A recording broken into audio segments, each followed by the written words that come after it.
ลินสิ้นทั้งหลายธรรมคุณทูลวางไว้กลางใจเพื่อช่วยให้หูทั่วถึงชั่วดีสังฆคุณทูลไว้ในชีวิตเพื่อช่วยพิษพ้นทุกข์เป็นสุขีโดยบุญอภิวันอัญชลีสวัสดีโดยการนิรันดร์เทิน10 นิ้วกราบแนบไตรไหวสาปารมีธรรมในครูบาอาจารย์พระมหาเถรานุเถระท่านเจ้าคณะพระสังฆาธิการทุกรูปทุกตนขอความสุขความสวัสดีในธรรมะแห่งองค์สมเด็จพระสัมมาสัมพุทธเจ้าจงมีแก่บรรดาสาธุชนท่านผู้ฟังทุกท่านที่มีโอกาสเปิดเครื่องรับฟังรายการเสียงธรรมก่อนรับตาตั้งสถานีวิทยุเพื่อการศึกษาพระพุทธศาสนาและวัฒนธรรม FM ความถี่ 104.50 เมกะเฮิรตซ์อำเภอเมืองเชียงใหม่ตำบลสุเทพอำเภอเมืองเชียงใหม่เมตตาในท่านพระครูสมุวิสุวัตรวรกิจโจท่านเจ้าอาวาสท่านผู้อำนวยการสถานีวิทยุคลื่น104แห่งนี้เป็นประจำเมื่อค่ำยามแลงของแต่ละวันเติมตั้งแต่วันเสาร์วันอาทิตย์วันจันทร์วันการวันพุธวันพฤหัสเว้นวันศุกร์ช่วงทุ่มถึง2 ทุ่มแล้วก็ช่วงทุ่มเกิงถึง2 ทุ่มก็จะมีลิงก์ของวิทยุเต็มร้อยเรดิโอ FM ความถี่ 99.00 เมกะเฮิรตซ์อำเภอเมืองลำพูนรับลิงก์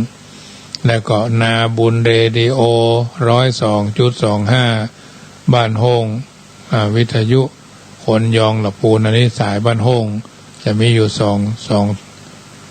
ทิศทิศใต้บ้านโฮงทิศเหนือเมืองลำพูน99กับ102.25 อันนี้เป็นการลิงก์สัญญาณจากรายการเสียงธรรมะก่อนรับตา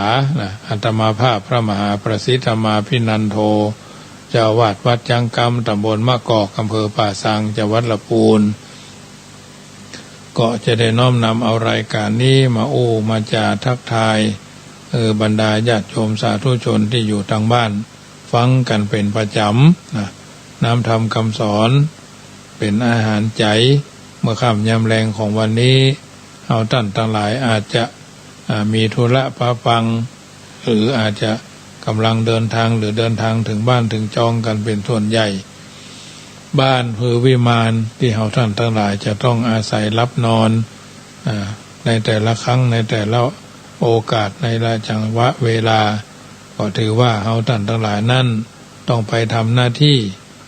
ของแต่ละท่านแต่ละคนอยู่เป็นประจำทุกวันงานใหญ่งานน้อยงานยากงานง่ายเราก็ต้องไปให้มันได้ที่เราวาดเราหวังเอาไว้ตามจังหวะโอกาสและเวลาวันนี้ก็เช่นเดียวกันเอาด้านทั้งหลายเริ่มต้นแห่งการทำงานสัปดาห์โรงเรียนบางที่ก็เปิดวันนี้เนาะเปิดวันนี้เป็นส่วนใหญ่ทั้งนี้ทั้งนั้นก็ถือว่าคงจะดำเนินกิจการกันไปต่อเนื่องอย่างไม่ได้ขาดตอนเอาท่านทั้งหลายนั่นก็ถือว่าอยู่ในสังคมทุกคนต้องการก็คือเกียรติเนี่ยชื่อเสียงเกียรติยศแล้วก็ประโยชน์ที่เขาจะต้องการเมื่อถึงคำว่าเกียรติกอสระเอกอไก่สระอียอยักษ์รอเรือสระอิคำว่าเกียรติตัวนี้ไม่ใช่เกียรติชังนะเกียรติยศมีเกียรติมียศมีเกียรติมีศักดิ์มีศรีแล้วทุกๆคนก็อยากจะได้มาอยากได้มาซึ่งเกียรติตัวนั้นคือการกระทำเพื่อได้มาซึ่งเกียรตินั้นทำในทางที่ถูกที่ควรเป็นไปในทางธรรมแล้วก็เป็นสิ่งที่ควรสรรเสริญและเทิดทูนยิ่งน่าภูมิใจในส่วนของตัวเองผลเสียในเรื่องนี้ก็คือบางครั้งบางคนอยากจะได้เกียรติก็เกิดการเกลียดกันขึ้นเมื่อเกลียดกันเกิดขึ้นก็จะทำให้คุณธรรมที่ตนมีทรุดลง กลายเป็นคนว่าติเตียนได้ใส่ร้ายเจ็บจับพิษหาช่องทางที่จะฮื้อทำฝ่ายหนึ่งย่อยยับไปสมกับความเกลียดชังและแสวงหาเกียรติอันอย่างน่าเกลียดน่าละอายของผู้แสวงหาเกียรติตัวนี้ในทางพิษนั่นเองเพราะอำนาจกิเลสและเข้าใจบ่ลึกซึ้งในคำว่าเกียรติซึ่งคนโดยมากเข้าใจมาเพียงแต่คำว่าคนมีเกียรติคือคนที่มียศมีศักดิ์เป็นข้าราชการอย่างคิดข่าวอยู่ช่วงหนึ่งนายทหารเนาะนายทหารเรือชลาหรือนายทหารเรือแก่คนหนึ่งเปิดห้องว่ากลางนี่เนาะถูกถอดยศถอดศักดิ์ไปหมดพอไปกลางตรงนั้นตรงนี้รู้ว่าเราเป็นใครอย่างอันอย่างนี้นะเพราะฉะนั้นอันเนี้ยก็ถือว่าเป็นการกลางพิธีพิธทางจริงอยู่เฮาก็รู้ว่าท่านเหล่านั้นเป็นผู้มีเกียรติเพราะว่าท่านเหล่านั้นได้สร้างชีวิตมาด้วยความดีต่อมาอาจจะจนอาจจะทุกข์ยศเต็มยศเช่นนั้นแห่งประการหนึ่งก็นับว่าเป็นผลบุญคำว่าบุญได้แก่ความดีหรือการที่จิตใจสะอาดนะบุญหรือความดีหรือจิตใจที่สะอาดที่เขาได้มาการกระทำตนให้ดีในชาตินี้และชาติหน้าล่วงมาแล้วก็ย่อมได้ผลในการปัจจุบันและในอนาคตได้เมื่อพิจารณาก็จะหันได้บ่ยากนักจากมนุษย์เฮาท่านเพราะคนเกิดมามีอาการบ่เหมือนกันมีความเป็นอยู่บ่เหมือนกันบางคนร่ำรวยบางคนยากจนมีลักษณะต่างกันคนนี้ก็เป็นส่วนบุญประการหนึ่งแต่จะพบดีในทัศนะของแต่ละคนให้เหมือนกันนั่นดูจะเป็นการยากสำหรับคนชั้นปุถุชนนี้เพราะดีของปุถุชนนี้ตัดสินยากวัดกันยากดีนั้นอาจจะเกิดจากการที่กระทำอันแท้จริงก็ได้เกิดจากความพอใจของคนแต่ละคนก็ได้แต่ผู้ที่จะทำให้คนอื่นชอบหรือพอใจนั่นก็ต้องทำความดีมาเสียก่อนทั้งในส่วนตัวการงานและส่วนรวมบางคนหันเขาทำงานเกินเวลาทำคิดส่วนตัวให้แก่ผู้ใหญ่ก็คิดเลยไปหาว่าเป็นการประจบสอพอเนี่ยไปก็มีเนาะแท้ที่จริงนั้นความเป็นส่วนตัวความเป็นความดีเป็นของส่วนตัวถ้าเรามาแข่งขันกันทำแข่งขันกันเพื่อความดีกันก็หันจะว่าจักบ่เสียหายต่างคนต่างเอาดีเข้าหากันคนเฮาประสงค์จะให้เขาฮักแต่ฝ่ายเดียวโดยที่ตนเองบ่ได้แสดงความหวังดีแก่ผู้อื่นเลยเช่นนี้ก็เลยหันว่าควรจะฮักบ่ไหวแน่แม้จิตใจเฮาก็เช่นกันผู้ใดทำดีนักก็ได้รับผลดีนักผู้ใดทำดีน้อยก็ได้รับผลดีน้อยอันจะเป็นการยุติธรรมดีพ่องบางคนงานก็บ่ใคร่ทำติเตียนบ่ใช่ติเตียนก็เก่งเวลาเจ้านายมีธุระพิเศษก็ช่วยถ้าช่วยก็ซักว่าแต่ว่าช่วยแต่ถึงคราวจะเอาดีก็จะเอาเหตุนี่แหละคนประเภทนี้จึงทำให้ความยุ่งยากเกิดขึ้นในหน่วยงานองค์กรชุมชนที่หั่นที่นี่แม้กระทั่งในครอบครัวก็เหมือนกันในครอบครัวในบ้านแต่ละหลังในวัดก็ดีในชุมชนตรงนั้นตรงนี้ก็ดีเป็นผู้ใหญ่ก็ทำความนักใจให้แก่ผู้น้อย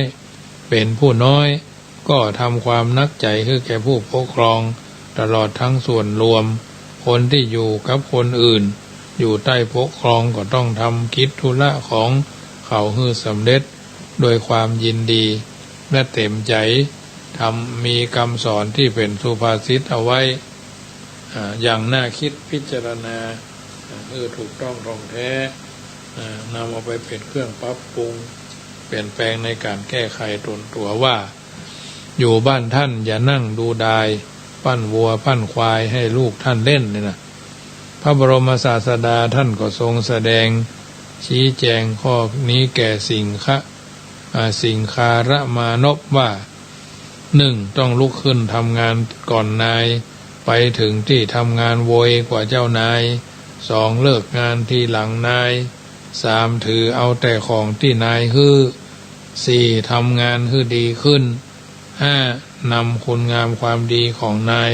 ไปซักเสริญเยินยอคนผู้ใดไผ่ผู้หนึ่งดำรงชีวิตเช่นนี้ย่อมจะได้รับผลแน่นอนการกระทำนั้นต้องทำทุกข้อและสม่ำเสมอบางคนทำหน้าที่ทุกประการแต่ลืมข้อที่ตนจะต้องสงเคราะห์นายในกิจส่วนตนนอกจากงานคือมาฮู้จักทำตนให้เหมาะกับการและสมัยบางคนคือว่านายบ่มีคุณหยังบ่ฮู้จักสรรเสริญอย่างใดถ้าทุกคนพอบ่หันความดีของนายเลยคนนั้นก็โง่เต็มทีและตัวเขาเองก็คงมีคนพอหันความดีของเขาถ้าพอหันจะหันเพียงสรรเสริญเขาต่อหน้าเท่านั้นคุณนั้นหมายถึงความดีที่ทุกๆคนมี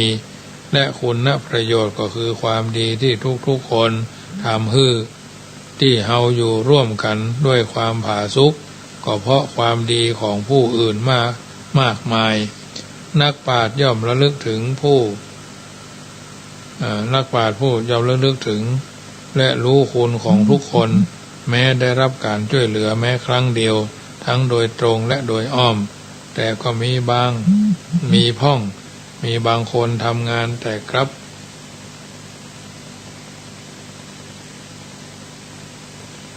ของทุกคนแม้ได้รับการช่วยเหลือครั้งเดียวทั้งโดยตรงและโดยอ้อมแต่บางครั้งก็เมื่อบางคนทำงานกับปกปิดความดีของคนอื่นก็ถือว่าพอมองข้ามไปก็มีเนาะมองข้ามความดีซึ่งกันและกันไปก็ดีเพราะฉะนั้นถือว่าเฮาท่านทั้งหลายก็ทำหน้าที่ของแต่ละคนแต่ละท่านไปได้มันผ่านวิกฤตไปก็ดีขอทำเอาสิ่งที่ดีที่งามที่เหมาะที่ควรฉะนั้นความดีจึงมีการตั้งหลักการตัดสินไว้3ประการ1การกระทำนั้นเป็นประโยชน์แก่ตนเอง2เป็นประโยชน์แก่คนอื่นและส่วนรวม3วินยูชนรับรองในการกระทำนั้นผู้ใดปฏิบัติตนตามหลัก3ประการเนี้ยก็นับว่าเป็นผู้มีเกียรติแล้วคำว่าวินยูชนใน3ข้อในข้อ3หมายเอาท่านผู้รู้เนาะรู้จริงๆไม่ใช่เพียงแต่รู้วิชาธรรมดาความรู้นั้นต้องมาทั้งคู่กับความบริสุทธิ์และจะต้องพร้อมกันทั้ง3ประการเพราะบางอย่างอาจจะเป็นประโยชน์ของตนและพวกตนแต่วินยูชนไม่รับรองก็จัดว่าดียังไม่ได้นะดียังไม่ได้หรือยังไม่ได้ดีเนาะในฐานะที่เฮาเป็นพุทธบริษัทก็ถือเอาคำสอนของพระพุทธเจ้าเป็นหลักตัดสินเมื่อสมบูรณ์ก็นำเกียรติมาให้อย่างบ่ต้องสงสัยคำว่าเกียรตินั้นมาจากคำบาลีว่ากิตติแปลว่าชื่อเสียงทุกคนบอกว่าจะเป็นคนชั้นใดถ้าได้ทำความดีทำหน้าที่ของตนดีเอาดีใส่ตัวรู้หน้าที่ของตัวดีทำตนให้ดีที่สุดก็เป็นผู้มีชื่อเสียงไผๆก็อยากจะคบค้าสมาคมด้วยได้รับการต้อนรับอย่างดีพร้อมทั้งคำสรรเสริญที่แท้จริงบ่ใช่แซงทำยศศักดิ์ก็จะตวยมาถ้ามียศศักดิ์แต่บ่ทำตัวให้สมที่ตัวเป็นก็จัดว่าเป็นผู้มีเกียรติอย่างแท้จริงไม่ได้ผู้คนบ่มียศแต่เป็นคนธรรมดาก็ทำหน้าที่ดีบ่ได้ถ้ามียศศักดิ์ทำตัวให้สมกับที่ตัวเป็นทำธุระที่ได้รับมอบหมายให้เสร็จไปด้วยดีแล้วก็เป็นผู้ทรงเกียรติแท้กิตติที่แปลว่าชื่อเสียงนั้นมุ่งเอาในทางดีคนจะมีเกียรติได้หลายประการจำเดิมแต่คนเป็นลูกก็ทำหน้าที่ลูกตาม พุทธพจน์ที่พระบรมศาสดาแสดงแก่สิงคาละมานพไว้ว่า1ท่านเลี้ยงมาแล้วก็เลี้ยงท่านตอบ2ทำกิจการของท่าน3ดำรงวงศกุล4ประพฤติตนให้เป็นคนควรรับมรดก5เมื่อท่านล่วงลับไปแล้วทำบุญอุทิศให้ท่านถ้าเป็นพ่อเป็นแม่ก็ทำหน้าที่พ่อแม่ที่ดีก็คือห้ามลูกบ่ให้ทำชั่ว2ให้ตั้งอยู่ในความดี3ให้ศึกษาศิลปวิทยาด้วยใจอารีอารอบห่วงใยเอาใจใส่ติดตามผลที่บอกฮื้อแนะฮื้อนำฮื้อเนาะ4หาคู่ครองที่สมควรฮื้อ5มอบทรัพย์มรดกมอบทรัพย์สมบัติฮื้อเพื่ออายุสมควรต่อมาเป็นครูบาอาจารย์ก็ทำหน้าที่ก็คือแนะนำลูกศิษย์ฮื้อเฮียนดีบอกศิลปวิทยาฮื้อสิ้นเชิงยกย่องฮื้อปรากฏในเพื่อนฝูงแล้วก็ทำการป้องกันในทิศดูแลเอาใจใส่เพื่อเจ็บไข้เอาใจใส่สงเคราะห์เป็นศิษย์ก็เป็นศิษย์ที่ดีลุกขึ้นยืนรับคอยรับใช้ฟังคำสอนของครูบาอาจารย์ช่วยเหลือในกิจการด้วยความเต็มใจขยันเรียนเวลาเรียนก็เรียนด้วยเคารพเป็นสามีก็เป็นสามีที่ดียกย่องภรรยาบ่ดูหมิ่นดูแคลนภรรยาประพฤตินอกใจมอบความเป็นใหญ่ฮื้อโดยการฮื้อเครื่องประดับเป็นต้นภรรยาก็เหมือนกันตอบก็เป็นภรรยาที่ดีก็คือจัดงานที่ดีฮื้อสามีสงเคราะห์คนข้างเคียงของสามีประพฤตินอกใจตัวรักษาทรัพย์สมบัติที่สามีหามาฮื้อแล้วก็ขยันบ่ขี้คร้านในกิจการทั้งปวงก็เป็นเพื่อนที่ดีก็คือด้วยการแบ่งปันเจรจาถ้อยคำไพเราะประพฤติเป็นประโยชน์แก่กันบ่ถือตัวบ่แกล้งข่าวบ่แกล้งกล่าวในผิดจากความเป็นจริงเมื่ออนุเคราะห์ได้เช่นนี้แล้วเพื่อนก็บำเพ็ญประโยชน์ตอบเช่นเดียวกันรักษาความเป็นเพื่อนรักษาเพื่อนผู้ประมาทรักษาทรัพย์มีภัยก็เป็นที่เพิ่งแก่กันและกันได้บ่ละทิ้งยามวิบัตินับถือตลอดวงศ์ตระกูลเป็นต้นนี่ก็เจ้านายก็เหมือนกันมันก็ตรงกันข้ามกันที่ยกมากล่าวเนี่ยญาติโยมเป็นพุทธพจน์ของพระพุทธเจ้าที่ตรัสแก่สิงคาระมานพเพื่อเป็นเครื่องยืนยันในเรื่องเกียรติเนี้ยจนที่สุดเป็นมนุษย์ก็ทำหน้าที่มนุษย์ตามฐานะท่านที่ทำได้สูงขึ้นไปตามลำดับรวมความว่าเป็นคนดีมีเกียรติจะไปในที่ใดก็เป็นผู้ต้อนรับปราศัยโดยอัธยาศัยไมตรีเป็นอย่างดีถ้าจะสงสัยว่าเป็นละอ่อนดีมีเกียรติก็ทำไมเมื่อไปในที่ไหนๆบ่มีคนเชิญนั่งเก้าอี้นวมอย่างหรูๆเล่าคนอันนี้เราต้องพิจารณากันเป็นชั้นๆขอให้นึกดูว่าการต้อนรับที่แท้จริงนั่นก็คือการต้อนรับโดยจำใจโดยการวางใจเป็นการต้อนรับที่มีเกียรติอยู่แล้วแต่ที่เราให้เกียรติผู้สูงอายุสูงฐานะก็เป็นส่วนความเคารพในส่วนหนึ่งต่างหากท่านจัดประเภทไว้ก็คือ1ชาติวุโธผู้เจริญโดยชาติมีตระกูลสูงเช่นพระราชาพระราชินี2วัยวุฒิผู้เจริญโดยวัยอายุนักได้แก่คนเฒ่าคนแก่ผู้ผ่านร้อนผ่านหนาวมามากกว่าเฮา3คุณวุฒิผู้เจริญโดยคุณมียศศักดิ์และความดี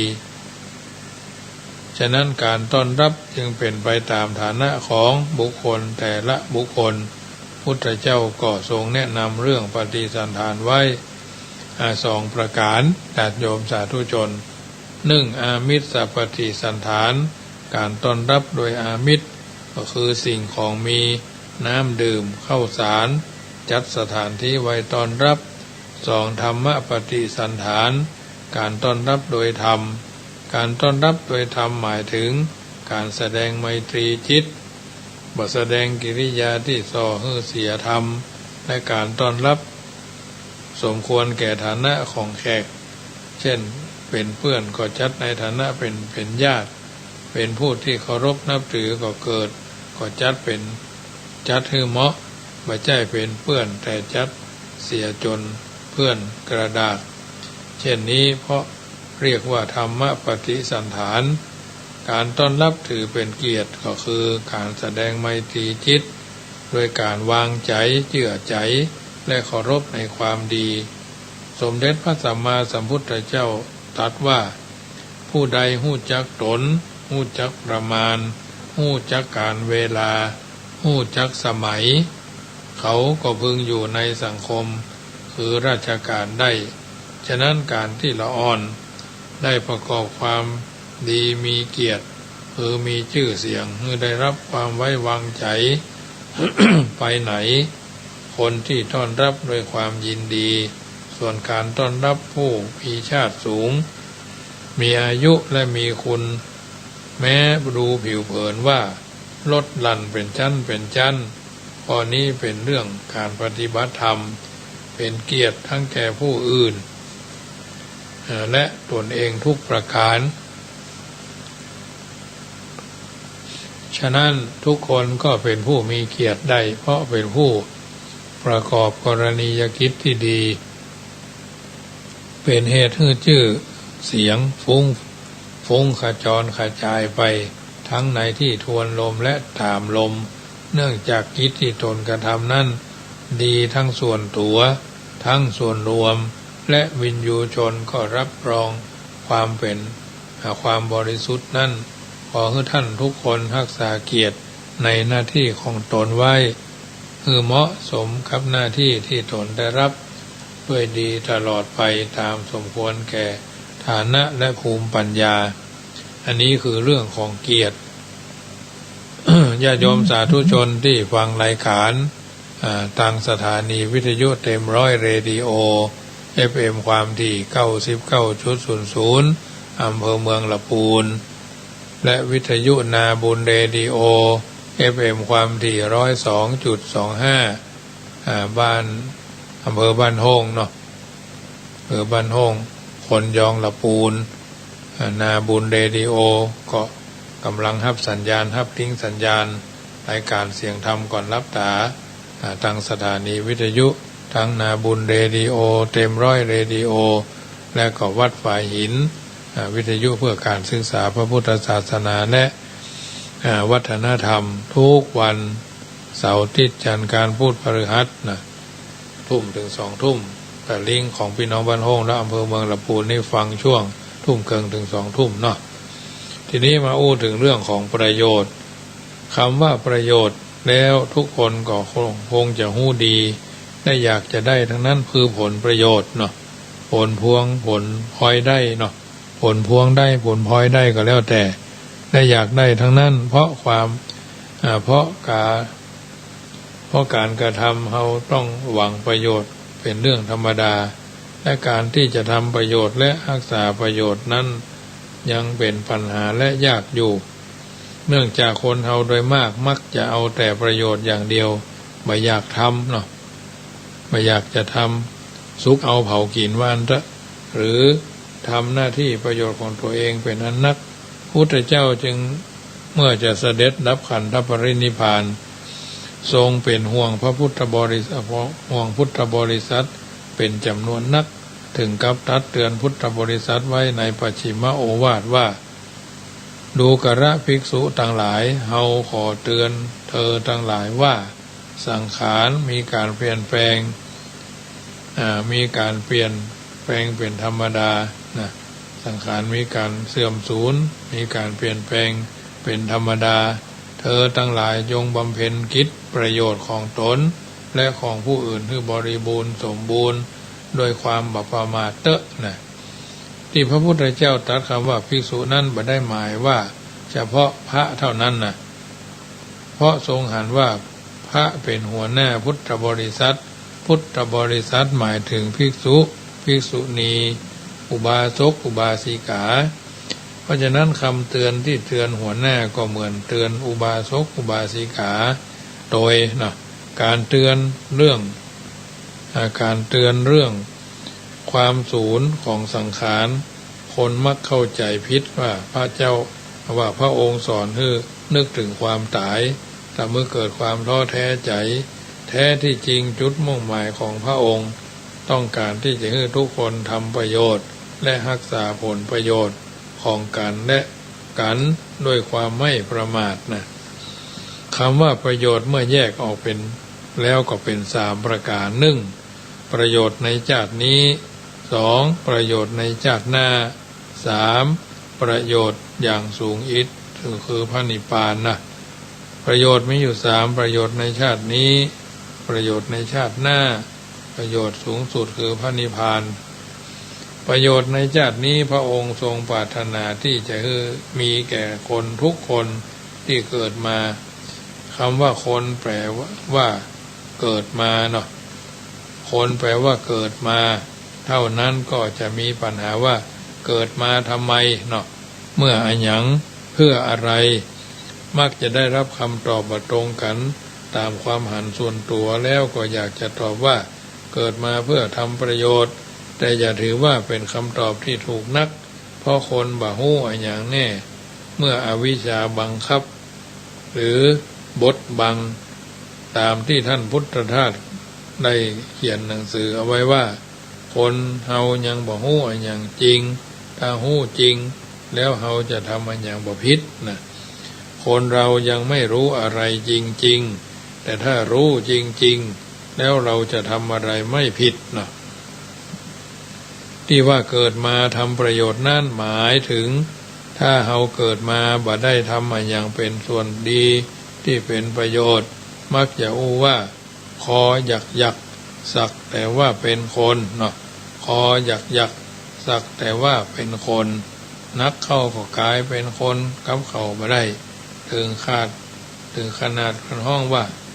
คนพาลนะที่แปลว่าคนมีลมหายใจนะมีแต่ลมหายใจผิดกับคนที่ได้ชื่อว่าบัณฑิตที่แปลตามศัพท์ว่าผู้รู้และผู้มีปัญญาคนมีปัญญาบ่หมายเอาว่าปัญญาในทางทุจริตคิดชอบคดโกงหลอกลวงตัวแท้ของปัญญาเท่านั้นต้องครบ3ลักษณะ1รู้ทางความเจริญคือรู้ดี2รู้ทางเสื่อมคือรู้ชั่ว3รู้จากหลีกจากทางความเสื่อมนะ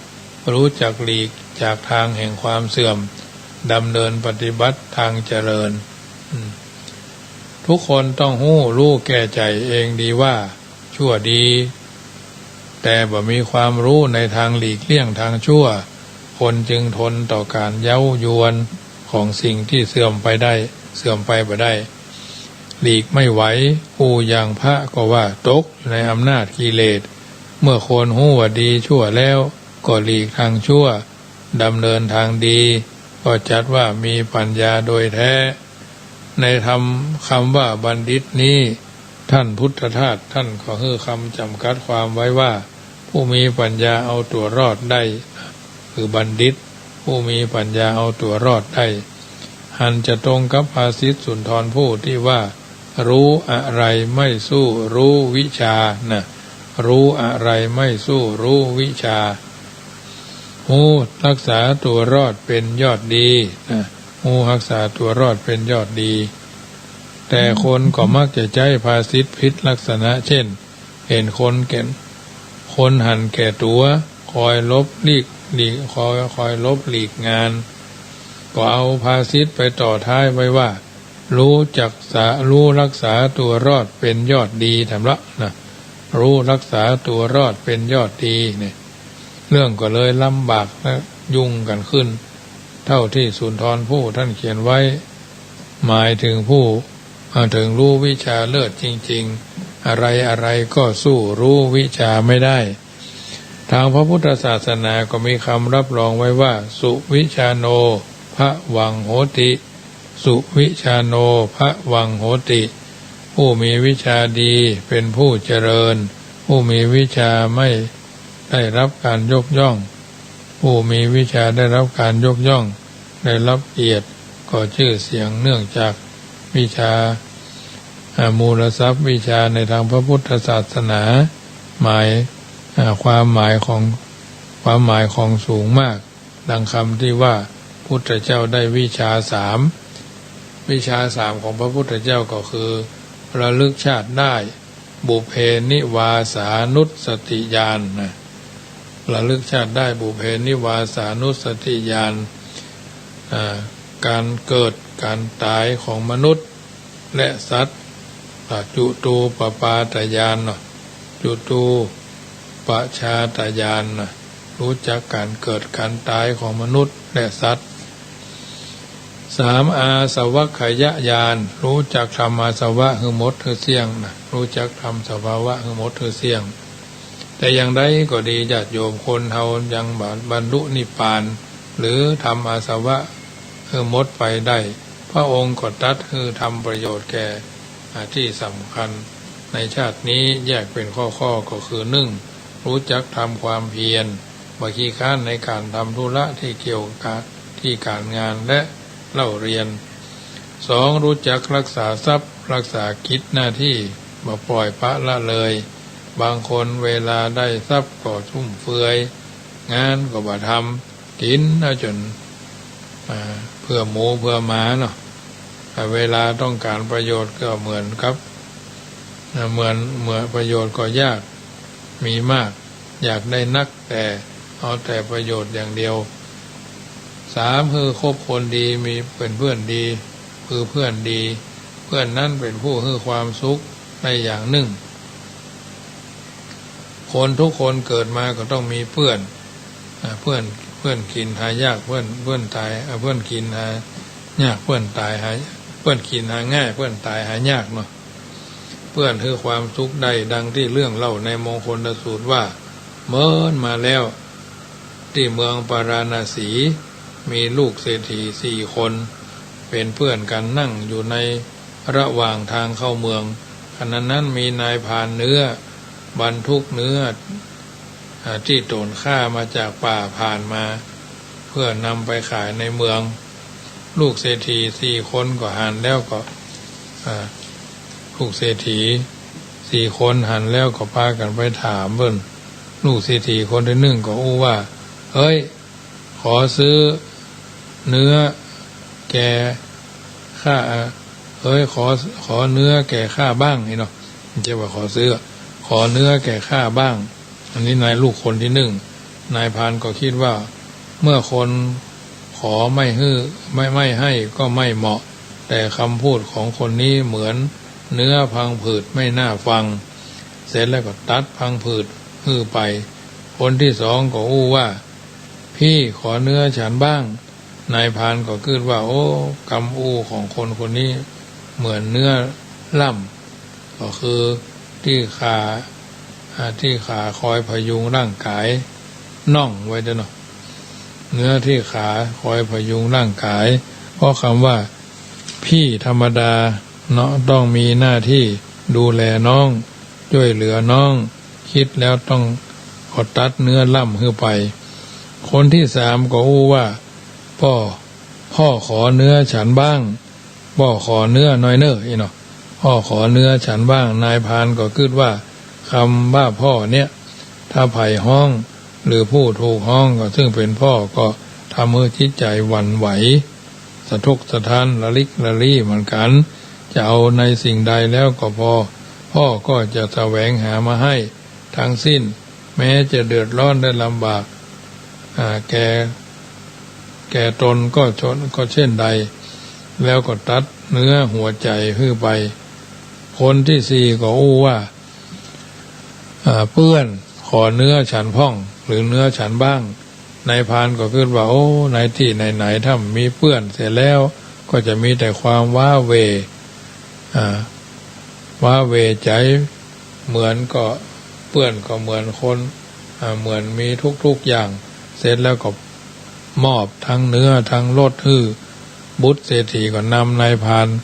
เนื้อไปเลี้ยงไว้ในฐานะเพื่อนแถมคนในฐานะเพื่อนแถมประการหนึ่ง แม่ก็นับว่าเป็นเพื่อนที่ดีในเฮือนเหมือนกันเลยคิดถึงแม่ในพุทธภาษิตว่ามาตามิตตังสะเกขะเรนะมาตามิตตังสะเกขะเรแม่เป็นเพื่อนในเฮือนถ้าทุกคนมีเพื่อนดีเหมือนแม่ก็นำไปสู่ความเจริญเพราะแม่นั่นหวังความเจริญแก่ลูกแก่เต้าเสมอแต่เพื่อนทั่วไปบดีแล้วก็นำไปสู่ทางหายนะได้ง่ายเพราะพระพุทธเจ้าจึงสอนมีเพื่อนที่ดีลักษณะของเพื่อนที่กล่าวไว้ในที่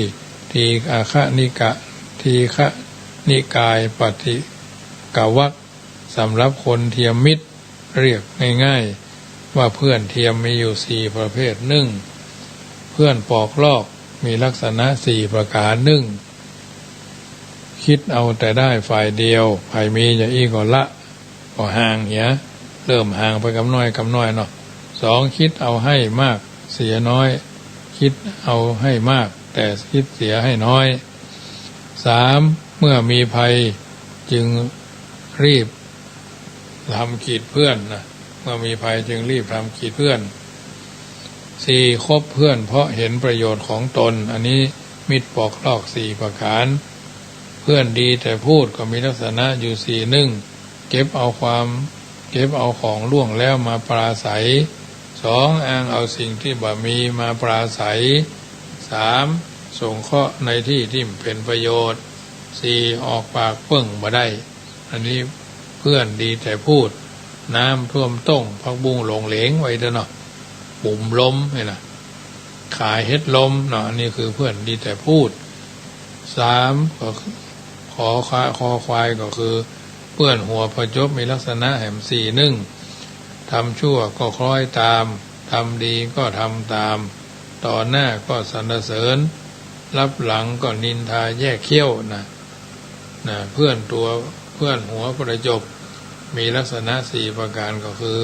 ทำชั่วก็คล้อยตามทำดีก็ทำตามและเพื่อต่อหน้าก็สรรเสริญรับหลังก็นินทานี่มิตรหัวประจบหรือเพื่อนหัวประจบต่อมาเพื่อนที่ชักชวนไปในทางชิบหายนะพากันไม่ไปร่วมหายตายจากไว้ได้หรอกชักชวนในการดื่มน้ำเมายาบ้ายาอียาไอยาปลุกความคึกขนองทาง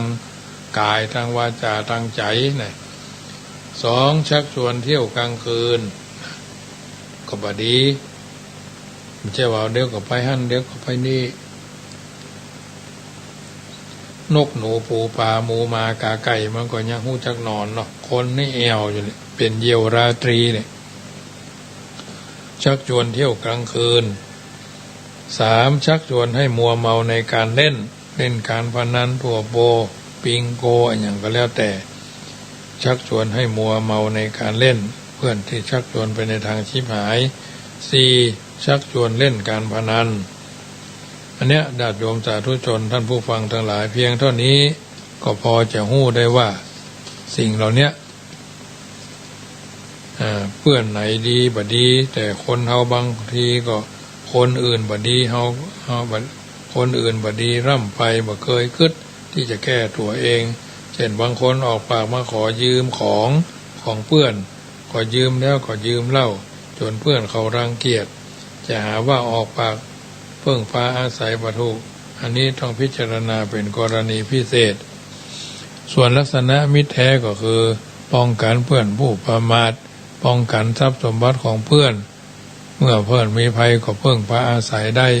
เมื่อธุระช่วยเมื่อมีธุระช่วยเหลือก็ช่วยเหลือกันไปเพื่อนแนะประโยชน์ก็มีลักษณะ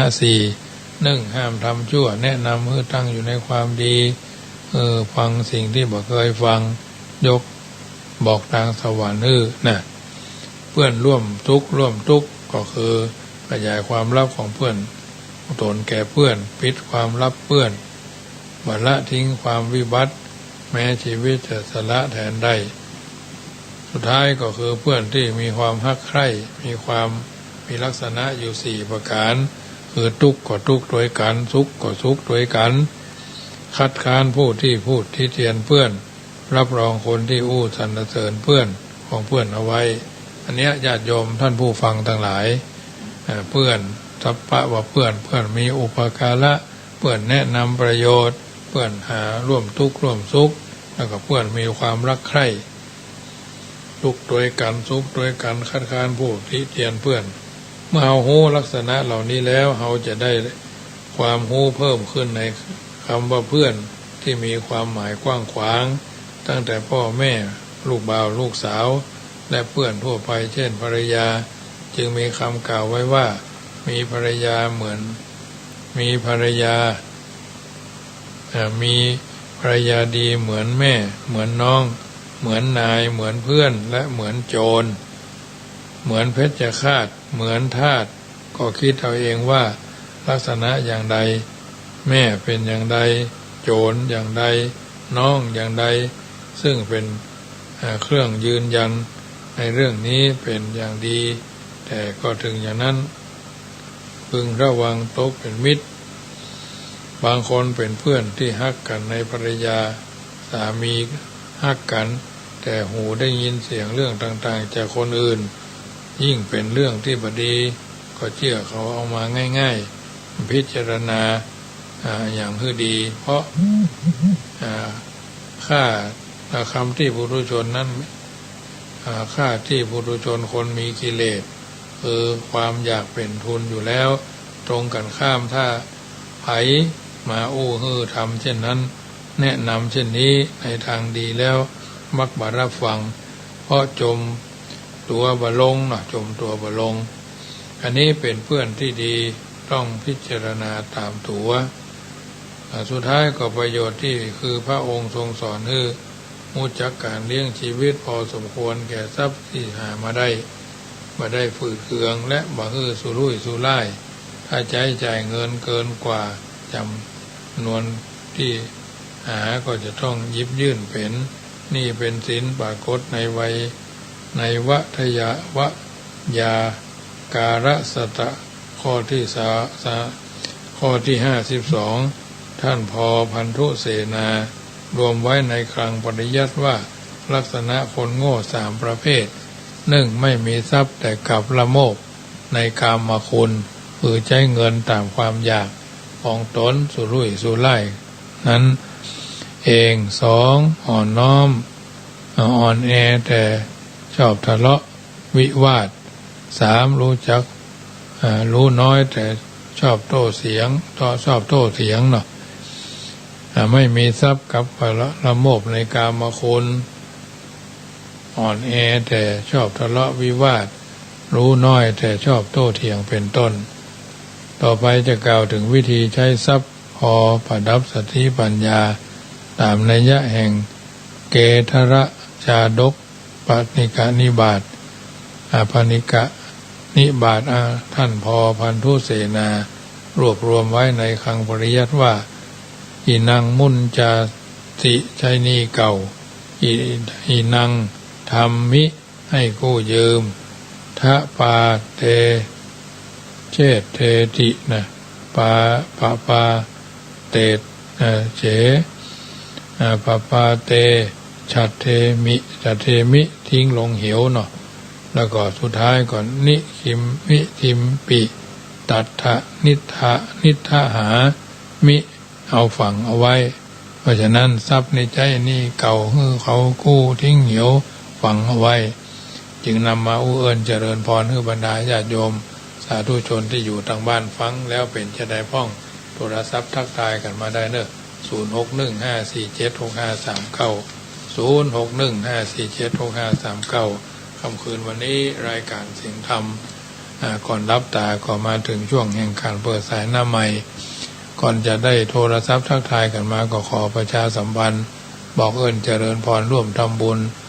เป็นเจ้าภาพพระป่าวันที่13เมษายนเนอะที่13เมษายนเป็นวันสังขารล่องของเมืองละปูนเนาะเป็นเอาละปูนเอาวันที่13เมษายนเดือนเมษายนบุญก็ตั้งเอาไว้ว่ากองบุญของพระป่า2565กองเนาะกองเงินกองละ200 กล่องเพชรกล่องละ2กล่องเงินกล่องละ100กล่องทองกล่องละ200กล่องเพชรกล่องละ300เนาะกล่องเงินกล่องละ100กล่องทองกล่องละ200ก็200กล่องเพชรกล่องละ300อันเพื่อการบูรณะกุฏิสงฆ์องค์นอนซึ่งขาดปัจจัยในการต่อเติมตลอดจนกรวดหินดินทรายเนาะเหล็กหลาไม้ก็สามารถเอาร่วมทำบุญได้เจริญพรโยมแม่เรนูโยมแม่เรนูค่อนแก้วโทรเข้ามาเพื่อนให้จะฟังคือสัญญาณว่าฟังอยู่เน้อวันอยู่จุดไหนมงใดโทรกันเข้ามาเป็นกำลังใจเน้อ0615476539วันที่13เมษายนเน้อร่วมทำบุญพระป่ากองทุนเข้าล้นบาท2,565 กองเงินกองละ100กองทองกองละ200กองเพชรกองละ300ในวันที่13เมษายนทุกปีก็มีการสืบพระราชถาภาคเจ้าวันที่12เมื่อคืนก็มีการสวดนพเคราะห์ท่านใดที่เกิดปีชงก็ดีอันนี้ก็สามารถร่วมทำบุญกันได้เจริญพรแม่ครูอากาศเป็นจะได้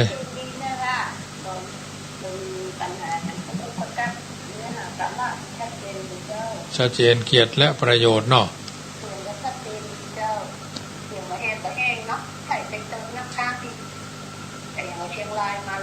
ไม่เป็นชิฮีดเนาะโมทนาแม่ครูเหรียญทองเจ้าแม่ยอดเพิ่งก็โทรมาถ้าจะฟังอยู่เนาะวันพุธก็96เนอะวันพุธนี้ชาลาช่างเพิ่นจะมาพอคอมเนาะวันนี้นี่ตอนเช้านี่ไม่ได้ออกวันพุธนี่ก็ตอนเช้านี่ก็คงจะไม่ได้ออกอาจจะมีน้อยหนึ่งเพราะวันเป็นวันศีลเป็นวันพระคืนนี้เป็นวันโกนนะวันนี้นะเพราะฉะนั้นตะคืนนี้ก็ไม่ได้จัดรายการสดมันมีรายการอื่นมาแทนเพราะธรรมาภาพไปเวียงป่าเป้าไปงานทำบุญเราไปแวะหากัลยาณมิตรที่หั่นน้อยนี่น้อยเนาะจะฝั่งไปฝั่งพริกมันก็มีใช่เนาะกัลยาณมิตรเคยร่วมทำบุญกันเคยฟังกันอย่างก็บางคนก็สบายเนาะไปกำลังใจกันตามหน้าที่ของเราไม่ทิ้งกันพระไม่ทิ้งประชาชนเนาะพระไม่ทิ้งโยมไม่ทิ้งพระเหมือนในหลวงรัชกาลที่9เนาะเจริญพรแม่อุ้ยผาย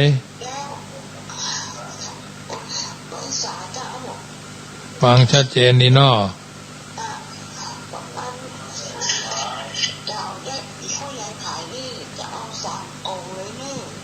เอาอย่างละกองอันอย่างละกองเนาะเจ้าถึง2ถึงตาเนาะขออุ้ยสมแม่อุ้ยผายเนาะเจ้าจโมทนาเนอจองไว้เนอพูดเมษาพวกกันนะเจ้าโมทนาเนอไปวันก็ได้ยินอยู่เนาะเจ้าโมทนาเจ้าแม่อุ้ยผายกันท่าวงพระอุ้ยสมกันท่าวงปุ้นบ้านทานทองแม่อ่อนแม่คำปองเนาะก็ช่วงนี้ก็อากาศฝนตกป่องอากาศเย็นนะแต่เจ้าแถววัดชังคำนี่ก็ประมาณ10 ป่ายเนาะ13แล้วเจ้านี่นะก็รู้สึกว่าป่ายมาก็เย็นจีดเลยเนาะแต่ว่าไปเวียงป่าเป้าพุทธไปวัดพระนอนวัดพระธาตุกูเบียเนาะไปเอวหั่นเอวนี่ไปได้หนังสือมาเล่มหนึ่งก็น่าสนใจกำลังอ่านดูอยู่เสร็จแล้วก็จะได้เอามาเล่าเจริญพรให้ญาติโยมฟังเนาะเกี่ยวกับประวัติอย่างต่อยอย่างไปหั่นได้น้อยนิดหน่อยก็เป็นกำลังใจเป็นข้อมูลเนาะเพราะว่าเป็นเนื้อหาที่จะได้มาเจริญพร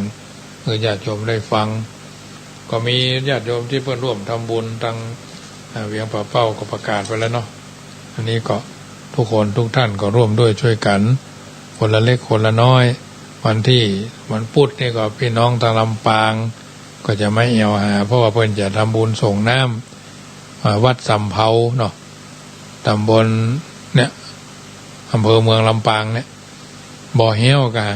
อำเภอเมืองลำปางฝั่งใกล้ๆน้ำแถวนั้นเป็นย่านเซรามิกเนาะย่านเซรามิกเพราะว่าเคยไปสั่งบาตรน้ำมนต์เชิงเทียนกระถางธูปเนาะไปสั่งที่หันหลายอย่างอาตมาภาพนี่เคยทำบุญอายุวัฒนมงคลเนาะที่ก็ถึงวันก็ทำอยู่นะเวลาถึงวันละก็ทำอยู่ทางทำบาตรน้ำมนต์เนาะแจกกันเชิงเทียนแจกกัน1 คู่กระถางธูปเชิงเทียน1 ชุดเนาะบาตรน้ำมนต์แล้วก็ที่เจิมแป้งโดยที่กรวดน้ำด้วยเนาะหมอนนะทำมาเป็นยังแต่ละปีนะอันนี้ก็เป็นห้องว่ามีการออกแบบนะคือญาติโยมแล้วพระเจ้าพระสงฆ์ครูบาอาจารย์เพิ่นได้ไปเพิ่นก็ไปไหว้เวลาไปถวายเทียนพรรษาก็ไปถวายอันนี้เป็นสิ่งที่เขาสามารถรังสรรค์เลือกสรรเอาสิ่งที่ดีคือบัดได้ละหน้าที่ของการจุนเจือช่วยเหลือกันไปวันพุธนี่กับพี่น้องตะลำปางเพิ่นจะทำบุญส่งน้ำวันที่17 มีนาเนาะใครได้ของดีเมืองละปูนไปได้จัดพระรอดพระโคงพระลือพระเลี่ยงพระลบพระสามเนาะพระบังพระรอดพระโคงพระบังพระเลี่ยงพระลบพระลือเนี่ยมอบเพื่อผลส่วนใดส่วนหนึ่งเอาไปเป็นบรรณาการครับงานส่งน้ำหลวดปอยหลวงของวัดสำเภาอำเภอเมืองลำปางเนาะอันนี้ก็เป็นกิจกรรมที่ช่วยกันทั้งวัดทั้งวาค่ำคืนวันนี้ก็คงจะสมสมัยได้เวลารายการเสียงธรรมก่อนรับตาวิทยุเพื่อการศึกษาพระพุทธศาสนาและวัฒนธรรม 104.50 วิทยุเต็มร้อยเรดิโอ FM 99.00 เมกะเฮิรตซ์อำเภอเมืองละปูนวิทยุนาบุญเรดิโอ 102.25 เมกะเฮิรตซ์อำเภอเมืองบ้านโฮงได้ยินได้ฟังแล้วก็ขอเป็นปฏิพรรับเป็นสุขตื่นเป็นสุขกันทั่วหน้าสัทธาโสถีพระวันตุโวพุทโธบังซ้ายธัมโมบังขวาสังโฆบังกายาอรหังบังเกสาอรหังพุทโธนะโมพุทธายะอายุวันโนสุขังปะลังขอเจริญพรทรงรู้แต่ไอสไตล์ไม่รู้เหมือนมองไม่เป็นวิทยาศาสตร์ไม่อาจพิสูจน์ประเด็นพระองค์ทรงเห็นเพราะอยู่ในญาณชั้นสูงรู้แจ้งแจ่มชัดการเปลี่ยนแปลงยิ่งนักกฎพระไตรลักษณ์ชักนำใจปรับปรุงกายนอกกายในแยกได้ปัญญาจะรุ่งมรรคญาณเรืองรุ่งเข้าเขตโสดาบัน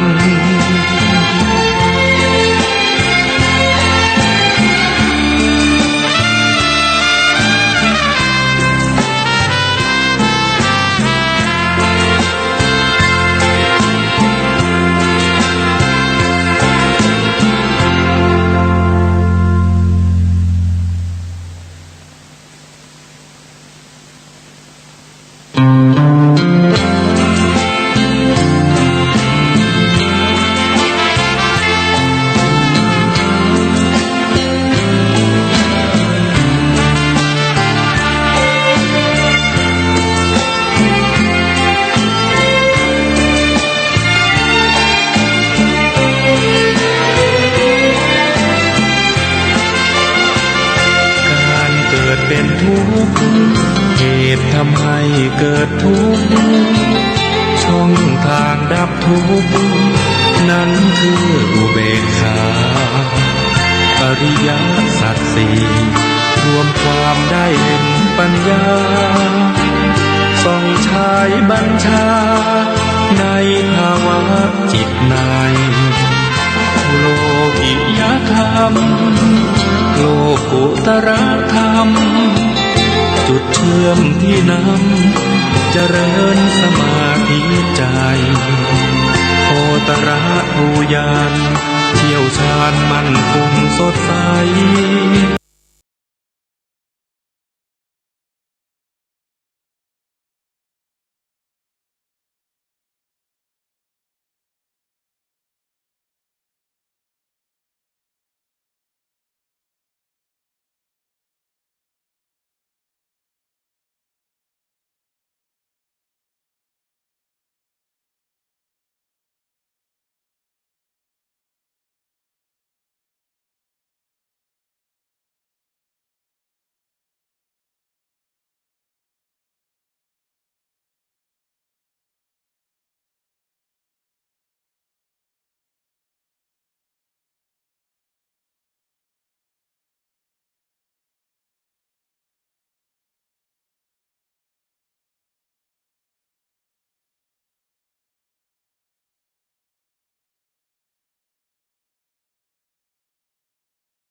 โถ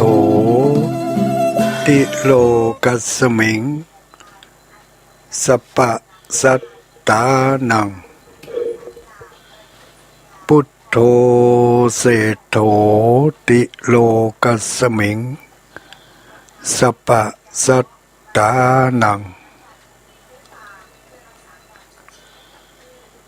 พุทโธเศโถติโลกัสมิงสัปปะสัตตานัง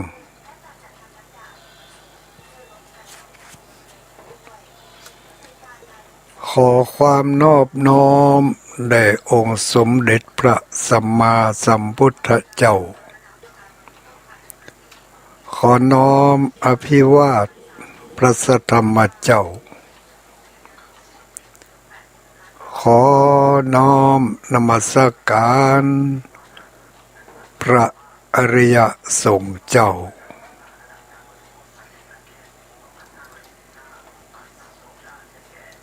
ขอถวายความเคารพท่านเจ้าคณะพระสังฆาธิการท่านครูบาอาจารย์พระสงฆ์องค์สังฆเจ้าตุปีตุนาตุลุงตุอุยตุหนุ่มตุน้องทั้งหลายเจริญสุขเจริญพรสวัสดียามค่ำคืนอุบาสกอุบาสิกาพุทธบริษัททั้งหลายทุกผู้ทุกคนบอกว่าท่านจะอยู่แห่งหนตำบลใดเปิดเครื่องรับฟังอยู่ในเวลานี้ท่านทั้งหลายกำลังเข้าสู่รายการธรรม พื่อคนรับดึกในคลื่นสีขาวเพื่อชาวประชาทุกคืนท่านทั้งหลายจะได้ยินน้ำเรียงเสียงธรรมจากท่านครูบาอาจารย์พระสงฆ์องค์สังฆเจ้านำเสนอเนื้อหาสาระที่เป็นประโยชน์ต่อตัวเองที่เรียกว่าประโยชน์ในปัจจุบันและประโยชน์ในอนาคตทั้งสองประโยชน์นี้เป็นการนำเสนอโดยคณะพระนักเผยแผ่ภาคเหนือเชียงใหม่เชียงรายลำปางลำพูนที่ไหนแถมเชียงใหม่ลำพูนลำปางอำเภอฝางเนาะแล้วก็อำเภอ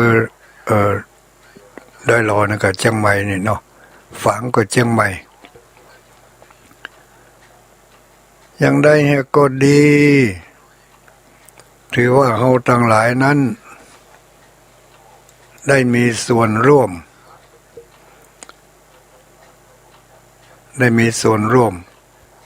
ในการเผยแผ่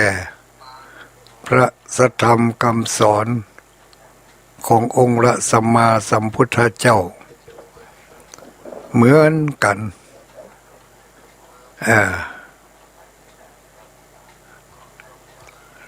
มีส่วนช่วยเผยแผ่เหมือนกันได้อย่างใดแม่อุ้ยปู่อุ้ยนั่งฟังอยู่ทั้งบ้านนี่นะทุกเจ้าเปิ่นออกอากาศปุ่นทุกเจ้าหน้ากาเป็นฝ่ายเผยแผ่นะแม่อุ้ยปู่อุ้ยบ่มีส่วนกล้าก็มีส่วนอยู่เนอะมีส่วนช่วยในการเผยแผ่นำธรรมคำสอนของพระสัมมาสัมพุทธเจ้าของเราเผยแผ่ในลักษณะใดก็เผยแผ่ในลักษณะเป็นผู้ฟังที่ดีเป็นผู้ฟังที่ดีแล้วก็แจ้งยอดของการรับฟังมาตั้งผู้เผยแผ่แล้วก็ตั้งผู้เผยแผ่รับเป็นสื่อกลางผ่านไปตั้งสถานีวิทยุทุกที่เป็นรับสัญญาณจากคลื่นสีขาวนี่เพิ่งก็จะได้หู้แล้วก็จะได้มีความภาคภูมิใจด้วยกันเพิ่นก็มีส่วนช่วยเผยแผ่พระธรรมคำสอนของพระสัมมาสัมพุทธเจ้าเหมือนกับทุกเจ้านี่แหละทุกเจ้าเผยแผ่ด้วยการส่งเสียงไปยังสถานีส่งเสียงไปยังปู่อุ้ยแม่อุ้ยคนหนุ่มคนกำทั้งหลายคนหนุ่มคนกำได้ยินแล้วสะท้อนเสียงของการได้ยินนั่นมาทางโทรศัพท์บอกว่าฟังอยู่เนอจากคนหนึ่งก็เป็นคนสองคนสามคนสี่ไปเลยอย่างนี้เรียกว่าช่วยกันเผยแผ่สิ่งที่ดีที่งามที่เป็นสาระประโยชน์ให้กับผู้ที่ยังบ่ฮู้จะได้ฮู้ผู้ที่บ่ได้เข้าใจก็จะได้เข้าอกเข้าใจในการรับฟังไปเลย รับฟังไปเรื่อยๆคืนวันนี้เป็นคืนวันจันทร์เนาะคืนวันจันทร์วันที่24ละวันนี้วันที่24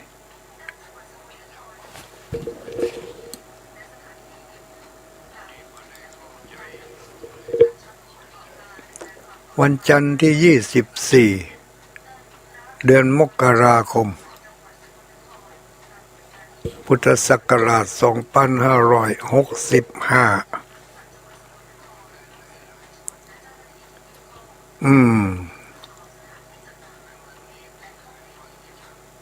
เดือนแรกเดือนที่1ก้าวเข้ามาหลายมื้อหลายวันนักแก่20 กว่าวันละญาติโยมทั้งหลายไม่ใช่สั้นๆสักคำแล้วนี่20 กว่าวันนี่เมื่อนานนักแก่อยู่แต่ยังได้เขาก็ดีเนอะเขาก็ฟังกันต่อไปจะได้เนื้อหาสาระอย่างไรอันนี้ก็จะต้องอยู่ที่เราตั้งใจฟังได้มากน้อยเพียงใดเมื่อฟังแล้วก็เก็บไปนึกไปคิดเลือกไส้เอาที่มันเป็นแก่นเป็นสารที่เนี่ยได้ทำได้ก็เอาไปเนี่ยไปลองเนี่ยลองทำถ้ามันยังสูงไปก็เอาไปไหว้วันหน้าวันตาถ้ามีความเข้าใจนักขึ้นไปทำมีโอกาสมีเวลาที่จะได้เนี่ยได้ทำก็เนี่ยก็ทำก็ปฏิบัติไปในโอกาสตั้งหน้าเนาะโอกาสนี้เขาก็ฟังไปก่อนที่มันไม่ยากเกินไปก็ลองดูอย่างที่เพิ่นเอาทำไปติดบอกว่าจะเป็นงานใดๆเนาะเมื่อติดไปก็มีความเข้าอกเข้าใจไปแล้วก็นำไปประพฤติปฏิบัติพออย่างเช่นว่าให้ทานรักษาศีล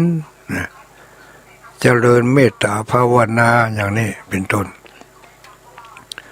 อันนี้เขาก็ทดลองฟังกันไปแล้วก้อยเนี่ยก้อยทำบ่มีไผได้มาสอดหู้เล็งหันกับเฮาหรอกไผบ่ฮู้ว่าเฮานี่ได้รับคำแนะนำชี้แจงบอกกล่าวมาจากผู้ใดอาจจะเป็นความเข้าใจของเฮาเองทำเองอันเนี้ยที่ทดลองเนี่ยทดลองทำประโยชน์มันเกิดขึ้นกับตัวของเฮาเองเนาะ ลำพึงลำพันมานี่นะก็เพื่อจะให้ได้สถานีแต่ละสถานีนั่นให้ได้รับสัญญาณพร้อมๆกันเฮียกรรมก่อนเนาะกำเดียวเขาก็ไปว่ากันต่อเรื่องที่มันจะยาวๆไปกว่านี้ทำสักเล็กสักหน่อยตอนนี้รู้สึกว่าบางสถานียังบ่พร้อมเด้อก็รอให้มันพร้อมกันสักกำรอให้มันสักกำสักแป๊บเดียวขออนุญาตแป๊บเดียวนะ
ขออภัยเนอะ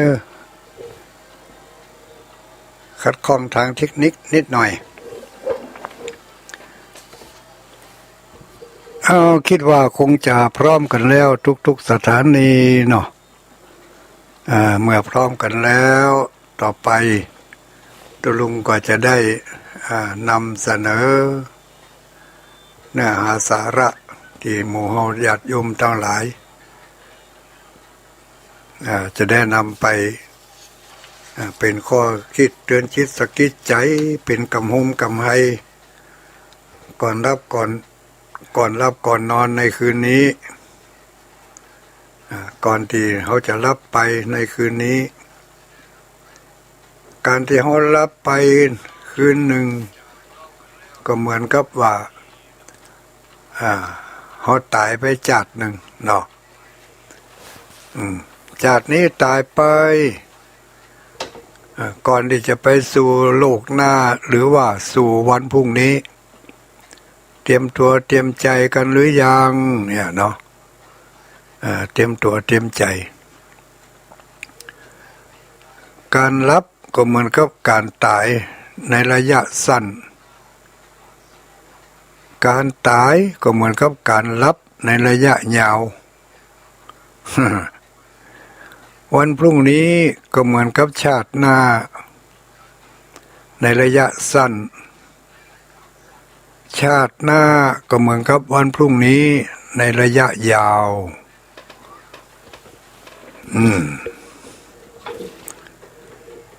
ชาติหน้ามีจริงไหมก็วันพรุ่งมีจริงไหมถ้าตอบได้ว่าวันพรุ่งจะมีก็ตอบคำว่าจัดหน้าจัดแล้วได้ถ้าสงสัยว่าวันพรุ่งนี้มันจะมีหรือไม่ก็ต้องสงสัยว่าชาติหน้ามันจะมีหรือเปล่าแล้วเราจะทำนายได้ก็ว่าวันพรุ่งนี้เราจะมีความสุขมากๆพรุ่งนี้นะมีความสุขเหลือเกินเนี่ยเขาจะพยากรณ์หรือว่าเขาจะทำนายได้ก็หรือว่าเขาจะต้องคิดว่าวันพรุ่งนี้เราจะมีความทุกข์เหลือเกินวันพรุ่งนี้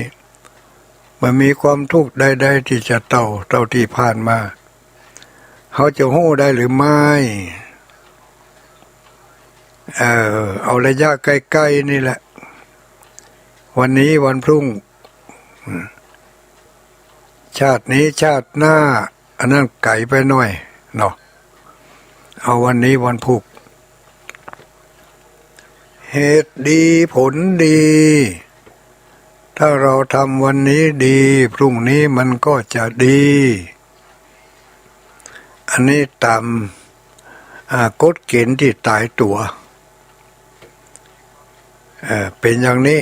ถ้าวันนี้เราทำดีวันพรุ่งนี้เราก็จะได้รับผลของการกระทำในวันนี้ดีบางคนก็เถียง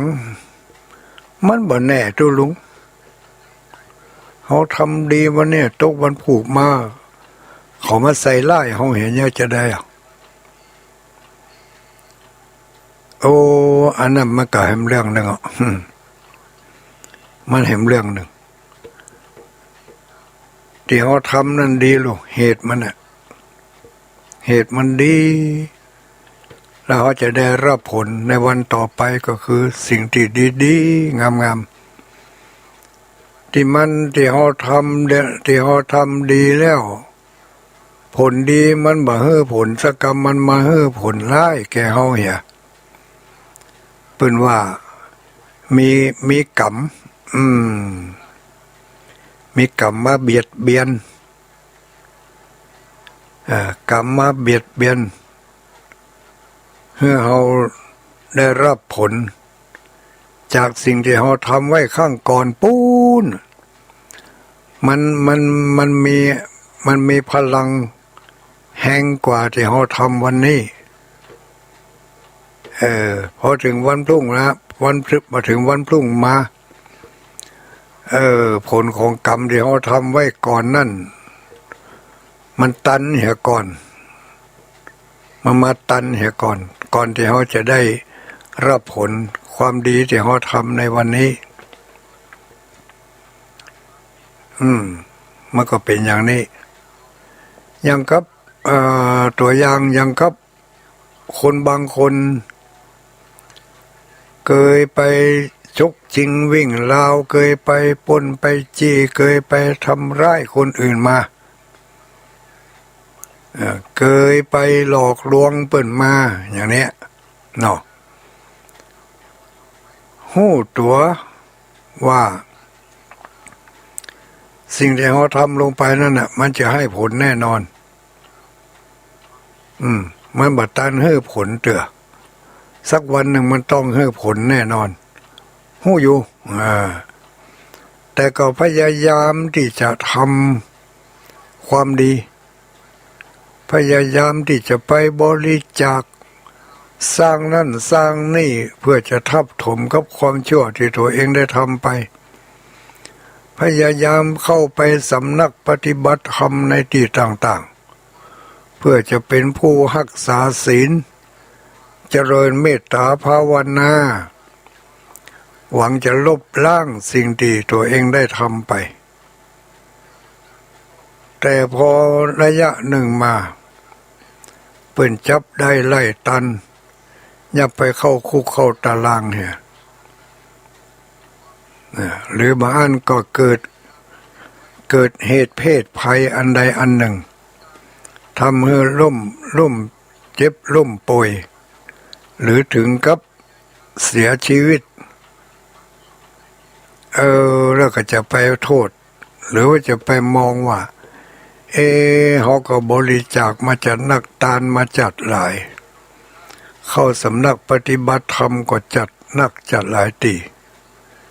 ภาวนาเขาก็นั่งจนหลังคดหลังแข็งจะได้ว่าบ่ให้ผลกำแล้วจะได้ว่าต้องถูกยับถูกจับจะได้ว่าต้องถูกรับโทษรับทันได้รับความทุกข์ทรมานเหลือเกินจะได้ว่าเป็นจังนั้นเพราะว่าความดีที่เขาทำในเวลานี้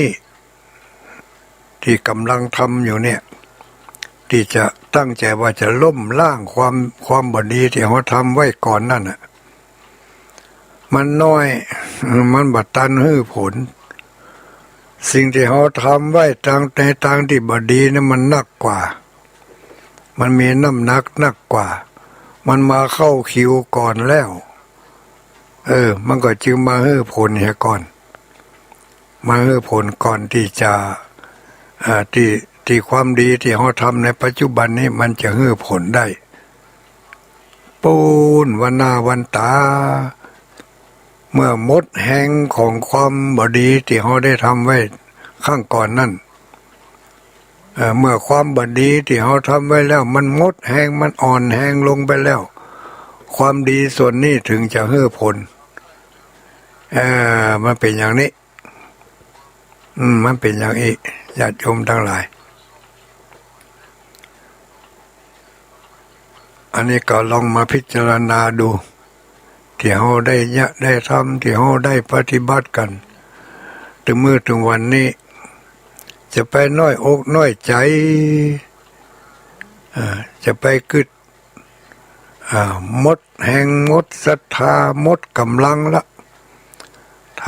ำดีเท่าใดก็บ่หันมันจะได้ดีก็เปิ่นสักเตือพอเปิ่นแล้วทำดีน้อยเดียวได้ความสุขเป็นกอบเป็นกำได้ความสุขเป็นก้อนเป็นม่ำที่เขาทำหิมล่มหิมตายยังมาหันได้เต้าบะเดียวนี่ที่มาที่ไปมันต่างกันลูกคนที่เปิ่นทำดีนิดๆหน่อยๆเปิ่นได้ดีนัก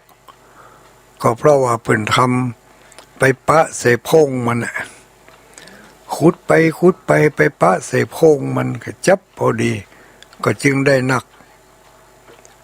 เฮากำลังจะขุดอยู่นี่ปลายบ่ปออุปกรณ์ที่เขาเอามาใจขุดนั่นก็ซ้ำบ่เหมือนเปิ้นแท้นะจึงนานได้ปะได้พบผลเปิ้นปลูกบะเขือส้มเปิ้นปลูกพริกปลูกขิงบากี่วันเพิ่งก็ได้ขายแต่เอาไปปลูกบะลำไยปลูกบะม่วงกว่าเขาจะได้ขายเปิ้นพอได้จัดหลายจูบเขายังไม่ได้ขายเตือมันอย่างอันโลการทำบุญทำคุณงามความดีก็อย่างเดียวกันมันยังบัดถึงเวลาเตือจะไปใจห้อนใจเย็นๆหน่อยถ้าใครได้โดนเว้ยก็ทำให้มันถูกแต่มันจะล้ำบ่ล้ำนะก็ให้มันเรื่องนึงเนอะเปิ้นได้โดนได้เว้ยเปิ้นได้ปันได้ขายเพราะเปิ้นปลูกพืชที่มันมีอายุบ่เหมือนปันได้เก็บได้เกี่ยวเฮาปลูกพืชที่มีอายุยืนก็นานได้เก็บหน่อย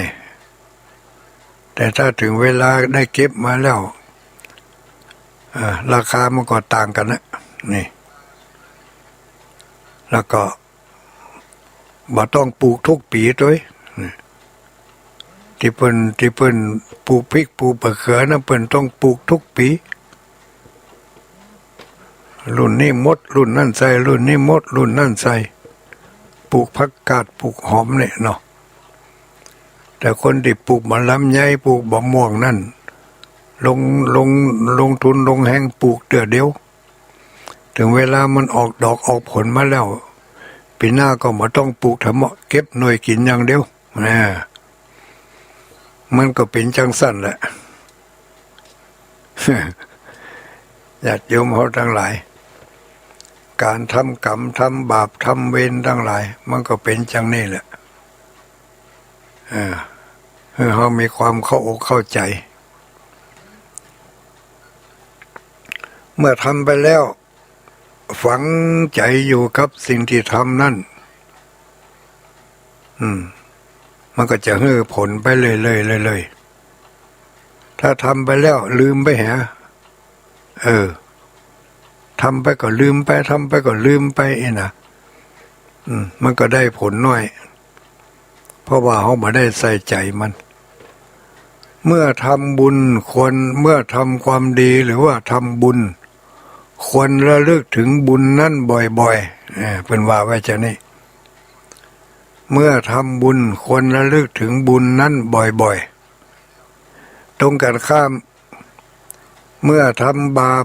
อย่าไปนึกถึงบาปนั่นบ่อยๆถ้าจำเป็นจะต้องทำบาปทำด้วยความจำใจทำแต่เมื่อทำไปแล้วก็จะไปพยายามจะไปนึกถึงมันถ้านึกถึงมันเมื่อใดก็เศร้าหมองเมื่ออันทำบุญเมื่อทำไปนึกถึงมันเมื่อใดก็สุขใจเมื่ออันให้ผลไปเลยตะกอนเคยเล่าเรื่องให้ฟังเรื่องหนึ่งพี่น้องบ้านไก่บ่ได้ยินเนาะได้ยินกับพี่น้องบ้านไก่นี่เอามาเล่าทำเนอะเอามาเล่าทำ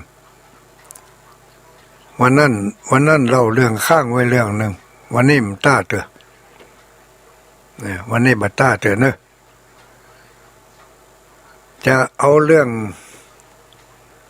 มาเล่าให้ฟังเรื่องเกี่ยวกับทำสิ่งใดจิตใจผูกพันกับสิ่งใดมักจะไปเกิดในที่นั่นนะไปเกิดในสถานที่อย่างอันถ้าทำบุญนักใจเป็นบุญ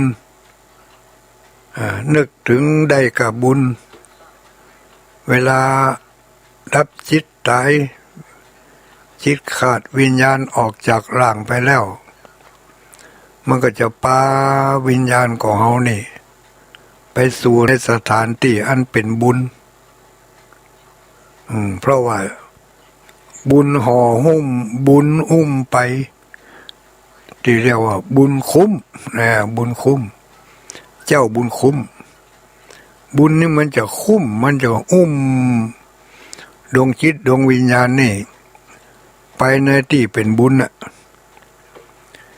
ส่วนบาปนั่นก็จะอุ้มจิตอุ้มวิญญาณของเราลงไปในทางที่เป็นบาปเป็น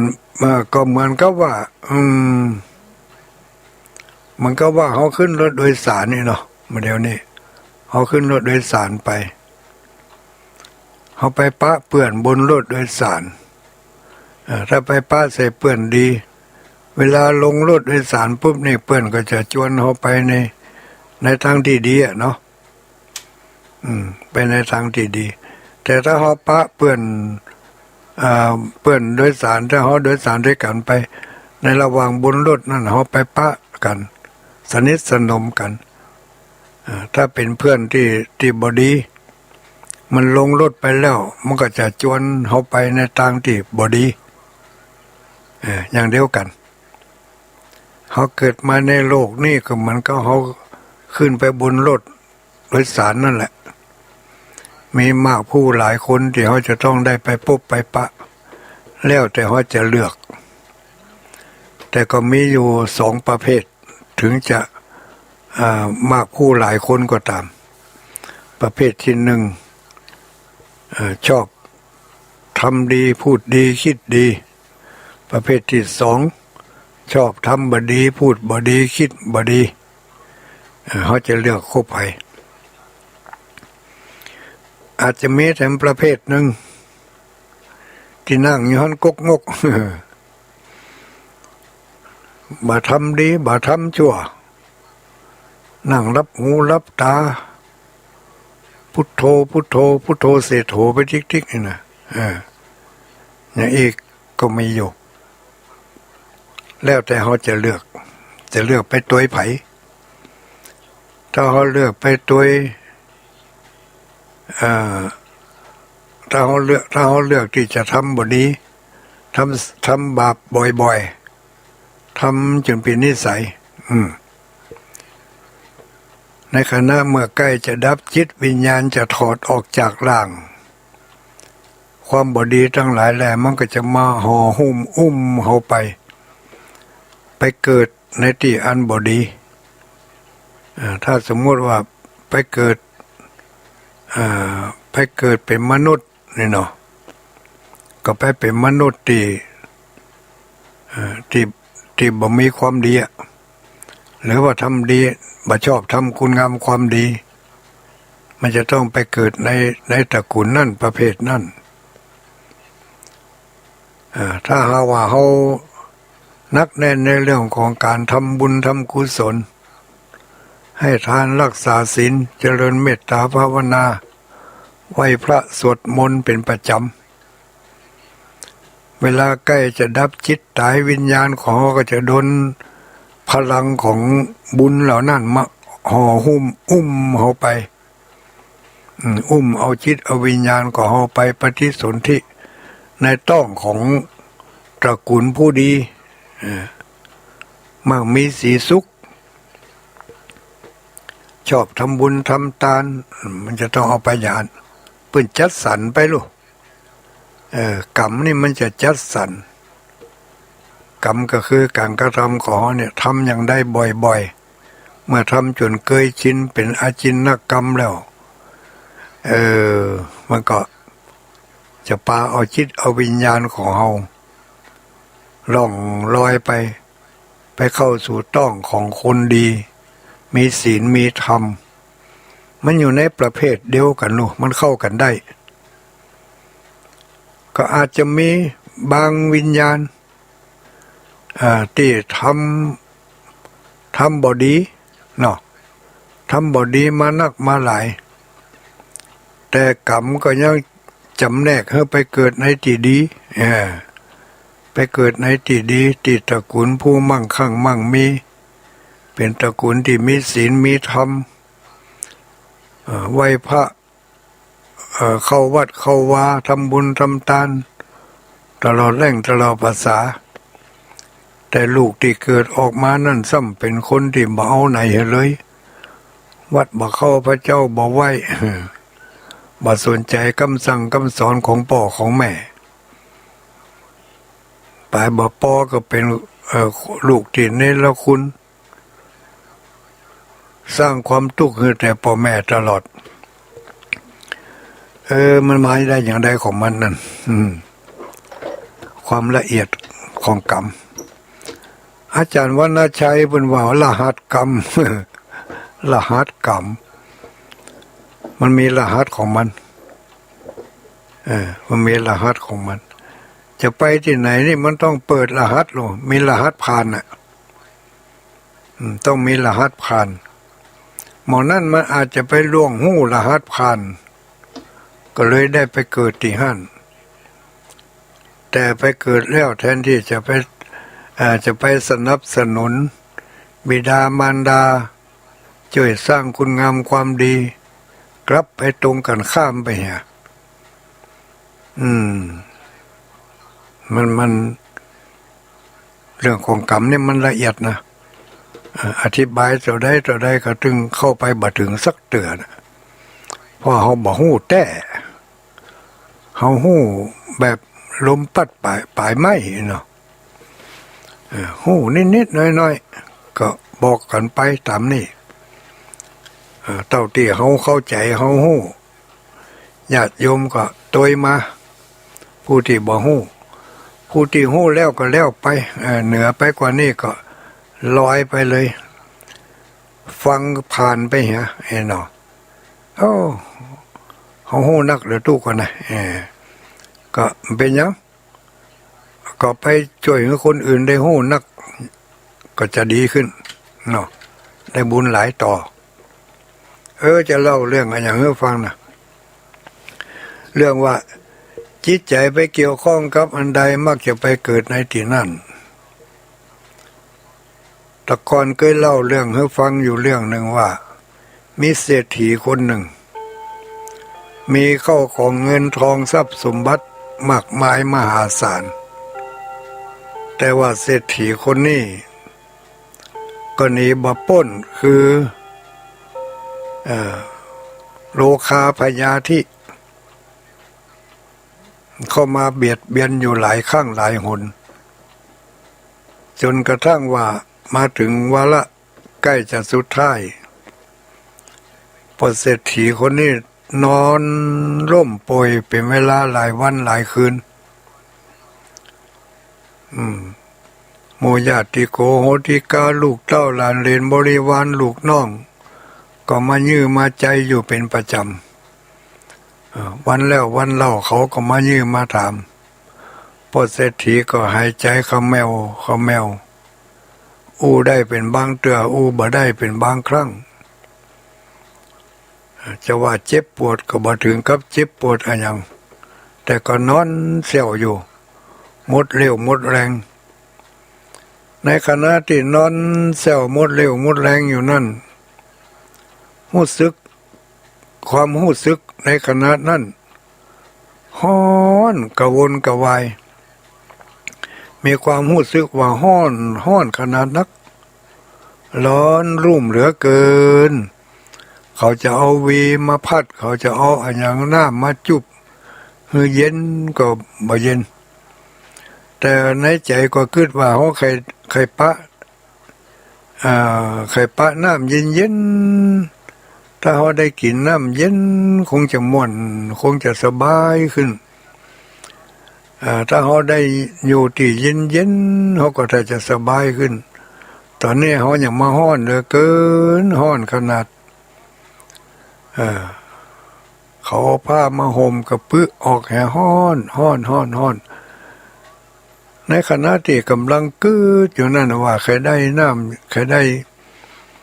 ใครไปอยู่ที่เย็น แล้วดวงจิตวิญญาณก็ ล่องลอยไปว่าถ้าเขาไปปะสติเย็นๆก็จะสบายเสร็จแล้วพอเศรษฐีก็นิ่งพอเศรษฐีก็นิ่งบดิ้นบต้วงแล้วก็เนี่ยเหลือแต่ลมหายใจผู้หมู่ลูกเต้าหลานเลนทั้งหลายก็พอท่าพอการลมหายใจถามห้องมาถามป้อก็ได้เหลือการลมหายใจแต่ว่าในความรู้สึกของพอเศรษฐีในขณะนั้นรู้สึกว่าโอ้ยเย็นขนาดนักตะกี้นี่ฮ้อนมาเดี๋ยวนี้เย็นละเป็นว่าดวงจิตวิญญาณของพอเศรษฐีที่คิดถึงความเย็นนั่นไปคิดถึงว่าโอ้ถ้าเราได้ลงไปในน้ำแต่จะเย็นจิตวิญญาณไปเข้าไปอยู่ในวิญญาณของป่านั่นก็ได้รับความเย็นแต่ว่าพอเศรษฐีบ่ฮู้นะวืบลืมไปเลยละว่าตัวเองเป็นพอเศรษฐีนอนอยู่บนเตียงแต่ความรู้สึกว่าตอนนี้เขาสบายเหลือเกินได้รับความเย็นชุ่มฉ่ำแล้วก็แหวกว่ายไปแหวกว่ายไปแหวกว่ายมาแหวกว่ายไปแหวกว่ายมาในน้ำจุ่มผุดจุ่มแมนโอ้สบายเหลือเกินเย็นนะเนาะแต่แล้วได้สักบึดสักกำอย่างไปติดในร่างแหของเจ้าประมงแต่ก็ดิ้นแล้วจะได้ก็ได้ถึงดิ้นถึงบ่ออกที่ก็ถูกเจ้าประมงยับเอาปลาตัวนั้นใส่ข้องเนาะมันก็จะใหญ่นักแกยับเอาปลาตัวนั้นใส่ข้องก็ยังบาดตายดีดิ้นขลักอยู่ในข้องนั้นเจ้าประมงเอาปลาตัวนั้นไปขายในกาดที่เพิ่นกำลังเข้ากาดกัน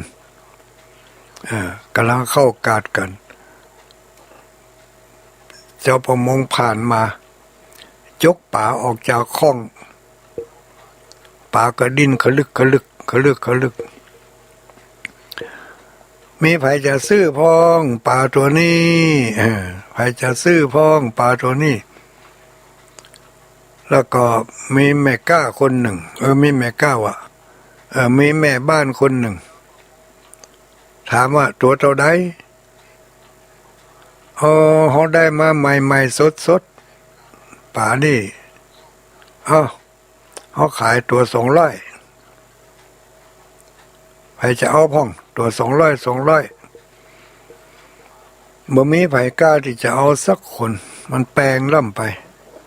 ปลาตัวเดียวถึง200 บาทมันใหญ่นะ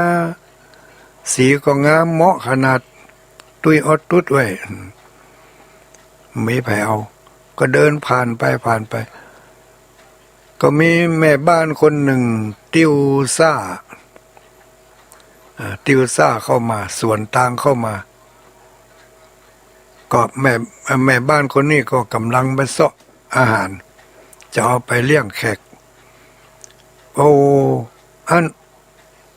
พอนุ่มป่าตัวนั้นขายก็นั่นขายครับขายเท่าไหร่200แม่บ้านใจดีจกสตางค์200ซื้อตึ้งบ่ต่อสักกำเสร็จแล้วก็เอาใส่ซ่าใส่ซ่าตาห่างลงป่าก็ดินขลึกก็ติ้วไปถึงดินนั่นเนาะปุ่นเดี๋ยวจะเอาไปกกแกงบ้านปุ่นเนาะป่าตัวนั้นก็พอตัวหนทางไปใจก็มากึด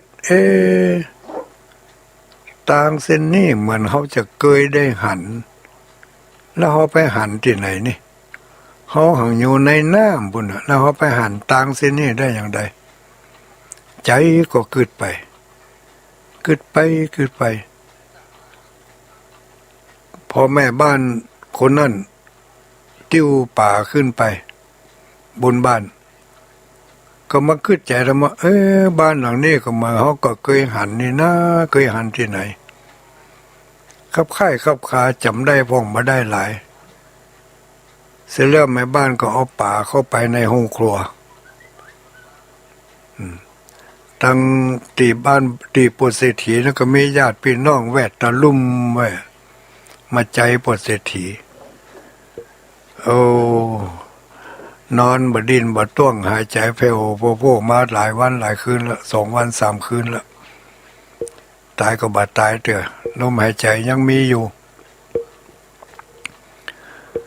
เสร็จแล้วแม่บ้านก็เก็บเข้ากับป่าจะเอาไปเลี้ยงพี่น้องชาวบ้านที่เพิ่นมากันเวลาก็จะใกล้ค่ำใกล้แรงแล้ว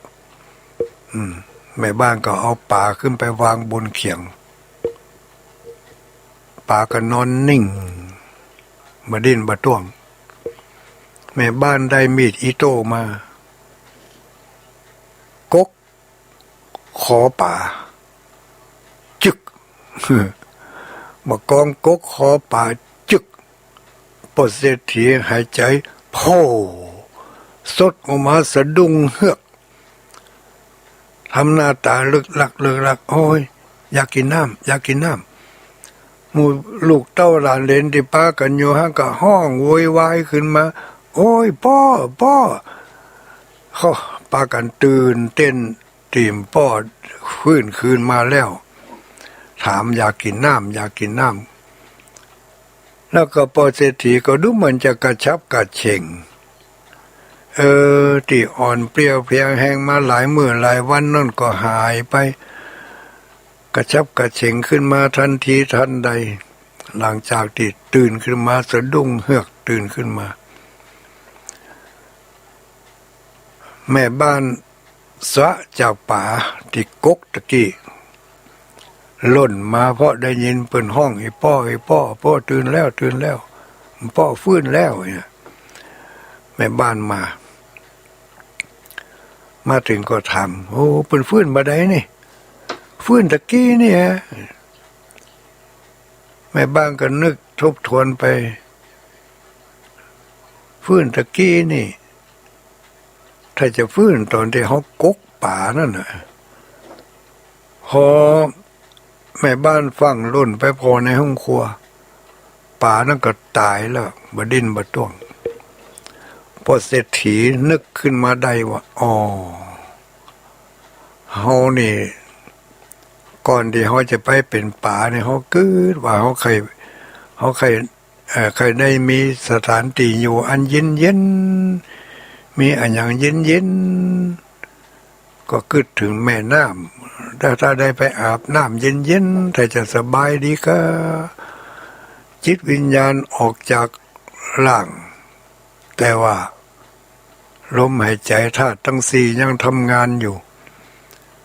แต่จิตนั่นไปอยู่ติดอยู่ในป่าไปเกิดเป็นป่า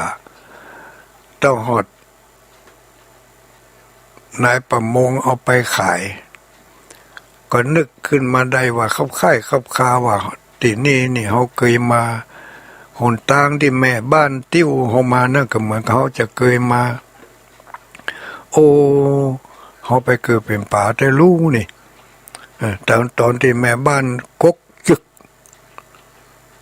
จิตก็ออกจากหลังปิกเข้าไปสู่หลังเดิม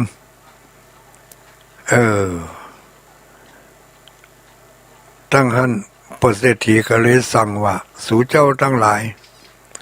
ป่าตัวนั้นที่อยู่บนเขียงนั้นห้ามเอามากินเนอะสุโขหู้คอป่าตัวนั้นเป็นไผแล้วพระเศรษฐีก็เล่าตั้งแต่เก้าถึงปลายให้ฟังเสร็จเรียบร้อยแล้วก็พระเศรษฐีก็กระชับกระเฉ่งโอ้บุญกับบุญจูแต่รู้นี่หมู่แม่บ้านหมู่เจ้าหมู่ลูกเต้าหลานเลนทั้งหลายก็บอกกินนะปลาตัวนั้นตัวจัดใหญ่ก็ปากันเอาไปขว้างเนี่ยญาติโยมทั้งหลาย เรื่องนี้เล่ามา มีข้อคิดเป็นประกันได้พองเนี่ยอย่างที่ว่า อย่างที่ท่านอาจารย์มหาเสาเล่ามาก่อนนั่นเนาะเวลาใกล้จะตาย นึกถึงอันใด เวลาตายแล้วจิตวิญญาณไปผูกกับสิ่งนั่นก็ไปเกิดเป็นอันนั้นอย่างที่เปิ้นเล่าให้ฟังว่าแตะกอนนั่นมีครูบาตนหนึ่งมันใช่ครูบาด้อยนะครูบาตนหนึ่งโอ้ครูบาตนนี่ดูเมื่อดูหมอแม่นทำนายทายทักถูกต้องถ้าไปทายไผคนใดเป็นคนใดจะต้องเป็นอย่างที่เปิ้นทำนายไว้ทุกทางทุกคน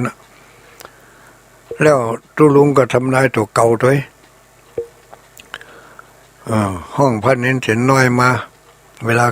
ลาป่วยบอกว่าตุลุงจะตายแล้วเนอะเห็นบักกี่วันทั้งหน้าเนี่ยถ้าตุลุงตายนี่นะเทวดาจะแห่กล้องแห่กล่องมาฮับเอาวิญญาณของตุลุงไปนี่หรอตุลุงบอกอย่างนั้นต้องเมื่อคืนมาตุลุงก็ตายแต่ก่อนที่ตุลุงจะตายตุลุงก็มากึดถ้ากูตายแล้วนี่เขาจะต้องเอาศพกูนี่ลงจากกุฏิแล้วเอาไปตั้งไว้บนศาลาตอนที่เขาเอาออกจากกุฏิไปเอาลงคันไดไปเนี่ยมันมีต้นอ้อยอยู่หั่นนี่เขามาลั่งมาฟันต้นอ้อยกูแหกะเป็นห่วงต้นอ้อยที่คันไดจิตวิญญาณของตุลุงไปผูกกับต้นอ้อยตายแล้วก็ไปเป็นหนอนอยู่ที่ต้นอ้อยนั่นแต่เมื่อคืนนั้นตุลุงมรณภาพไปแล้วหมดลมหายใจพระเนนเถรน้อยคณะกรรมการประกันเฝ้าอยู่พอตุลุงหมดลมหายใจปุ๊บตุลุงเคยทำนายไว้ว่าถ้าตุลุงตายจะมีเทวดาเอากล่องมาแห่ยังไม่ได้ยินสักกล่องแต่ตุลุงก็ตายไปแล้วนี่เสร็จแล้วก็ยังว่าเนี่ยพอตุลุงตายไปตุลุงมรณภาพไปแล้วก็เขาก็ปากันห้างร้อยอย่างแล้วก็เอาศพลงไปจากกุฏิลงไปทางหลุมกรรมการคนหนึ่งก็ว่าโอ้เติกต้นอ้อยนี่บ่เดี๋ยวก่อนฟันก่อนพอฟันต้นอ้อยจึกโตเสียงก้องเสียงกองแห่อยู่บนฟ้าบุญอยู่บนหัวนะส่องเป็นเสียงทิพย์เนี่ยโอ้เสียงนี่จะมาดังม่วนแต่ม่วนว่าเสียงย้อนเสียงใหญ่เสียงม่วนขนาดนักบ่เคยได้ยินเสียงอย่างนี้มาก่อนเลยห้องกันนั่นผู้กรรมการนั่นก็ยกอ้อยขึ้นพอเป็นว่ามีด้วงมีหนอนด้วงกันเนาะมีด้วงหนอนอยู่ในอ้อยหันตัวพุดกึ่งเขาเป็นว่าจิตวิญญาณของตุลุงไปติดอยู่ที่อ้อยกลายเป็นด้วงเป็นหนอนอยู่ในหันนี่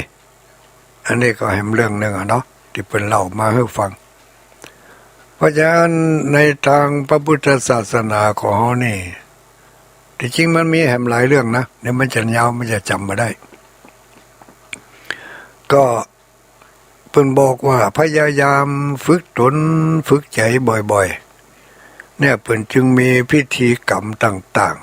ๆบอกว่าจะเป็นพิธีอะไรอย่างนั้นเอาธรรมะของพระพุทธเจ้าเข้าไปแทรก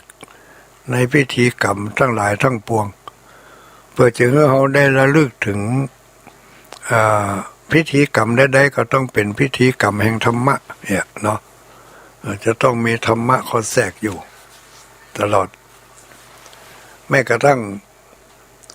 อย่างที่เล่ามาวันก่อนนั่นเนาะ แม้กระทั่งว่าพระพุทธเจ้าไปสอนสิงคลมานพที่กำลังยืนไหวที่ทั้งหกอยู่นั่นนะครูบาอาจารย์เจ้าล้านนาเฮาบรรพบุรพาจารย์ของเขามีความฉลาดอยากจะเอาคติธรรมตัวนี้แฝงไว้ในพิธีกรรมก็จึงทำเป็นเต้าทั้งสี่ขึ้นมาอันนี้เป็นบุคลาธิฐานหันเลยเต้าทั้งสี่นะจะทำบุญบ้านเนี่ยต้องขึ้นเต้าทั้งสี่จะขึ้นจะบวชตุเปกพระก็ต้องขึ้นเต้าทั้งสี่จะมีงานปล่อยหลวงก็ต้องขึ้นเต้าทั้งสี่คำว่าขึ้นเต้าทั้งสี่เนี่ยมันจะว่าขึ้นไปนั่งบนบุญนะไม่ใช่ขึ้นไปนั่งบนแท่นเต้าทั้งสี่มันจะมีกรรมโอกาสมีกรรมเจิญจวนเทพเจ้าทั้งหลายแหล่มาอันนั้นเป็นบุคลาธิฐานแทรกโดยธรรมาธิฐานก็คือว่าก่อนจะมีงานนี่เขาควรแจ้งให้ผู้ที่อยู่รอบตัวของเขาในทิศทั้งหกนี่ให้ได้รับทราบทิศทั้งหกนี่มีไผ่พงมีพ่อมีแม่มีครูบาอาจารย์มีมิตรสหาย